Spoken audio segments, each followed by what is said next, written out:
ለብዙ አመት ሆዴን እየነፋኝ ጀርባዬን መንቀሳቀሳችን ያመኛል። እተኛለሁ ግን ጠዋት ስነሳ እንዳልተኛ ሰው ነው ወገቤን የሚያመኝ የነበረው እና ሆዴን ዝም ብሎ ነው ወቅት እየጠበቀ ያሳፍጠኛል። ሕክምናም ሄጃለሁ ግን ምንም የለም ነው የተባልኩት እና ሁለት ልጆቹን ሲወልድ ሁለት ጊዜም እንደ ደም ግፊት እያደረገ በሁለተኛው እንደውም እንደ ስትሮክ አድርጎ ጥሎኝ ነበረ።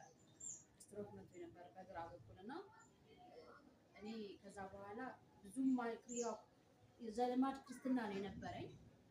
ከዛ በኋላ ግን በቤት ውስጥ የጸሎት ቦታ በማዘጋጀት መጸለይ እንዳለብኝ መስገድ እንዳለብኝ በየጊዜው ጸሎት ማድረግ እንዳለብኝ ስጀምር ከዛ ያስቸግረኛል ይበጠብጠኝ ነበረ። ጸሎት ለማድረግ ራሱን በምቆም ሰዓት እየመጣ ከኋላ ያስቸግረኝ ነበረ እና እዚህ መጥቼ የመጀመሪያ የመጣው ቀን ነው እኔ እዚህ ነው ሰፈሬ ወይራ ሰፈር ልጅ ያደረኩት ግን አንድም ቀን እዚህ ጸበል ተጠገብቼ አላውቅም። አድርሼ ሰበካ ወይም ከፍዬ የሚሆን ልጆችንም እንትን ብዬ ምን አስቀድሼ እሄዳለሁ እንጂ ጸበልም ተጸብዬ አላውቅም ነበረ።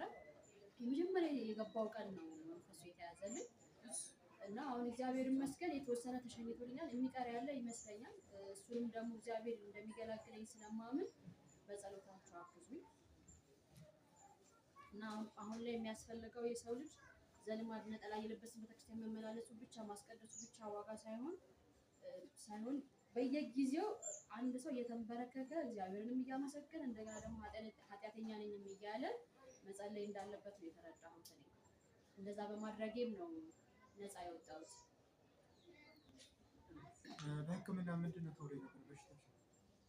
በየጊዜው እሄዳለሁ። አንዴ ስትወልጂ የተወጋሽው አንስቴዥያ ነው ወገብሽን ያሳመመሽ ነው መባል የነበረው እና ቴራፒ ነው አድርጊ የሚሉኝ የነበረው እና እኔ ስትሮኩን በመታኝ ሰዓት ሙሉ በሙሉ በግራ በኩል እጄም እግሬም ጀርባዬም ነው የተያዘው እና ካለ ሰው ድጋፍ አልንቀሳቀስም ነበር። እኔ ግን በቤት ይውሰዱኝ ያልኩት ቤት ይውሰዱኝና ጸበል እያጸበላችሁ ጸሎት እያደረጋችሁ ቤት ልቀመጥ ብዬ የተወሰነ ጊዜ ከቆየሁ በኋላ ነው የተሻለኝ። አፌን ይዞኝ ነበረ፣ አይኔም ጠፍቶ ነበረ። ሁለቱም አይኔ በስትሮኩ ሰዓት በሂደት እየለቀቀኝ ነው የመጣው። አሁን ሙሉ በሙሉ ተሽሎሻል? አሁን የጀርባዬ የምናምን ይሄ ራስ ምታቱ ከሰው ጋር ነጭ ልጆቼን ያስመታኛል። ምንም በማያውቁት ነገር ለምን በሚል ልጆቼ ጋር ያነጫነጫ ልጆቼን ያለ ምክንያት መታቸውና ሰንበሩን በኋላ ሳየው ወደ ራሴ ስመለስ እጸጸታለሁ፣ አለቅሳለሁኝ። አሁን ያ ሁሉ ነገር እግዚአብሔር ይመስገን እየቀነሰልኝ ነው። ሰው በመልካም ሲያናግረኝ ራሱ እኔ ቶሎ እንደ ቁጣ ነው የሚያደርግ ይቀይረኝ ነበረ። ያንን ነገር አላወቅኩትም ነበር። ምክንያቱም ባህሪ እንደዛ አልነበረም። እኔ ከተወሰነ ጊዜ በኋላ ነው የተቀየረው እንደዛ ያልኩት እና ለምን ብዬ ራሴን ጠይቅ ነበር።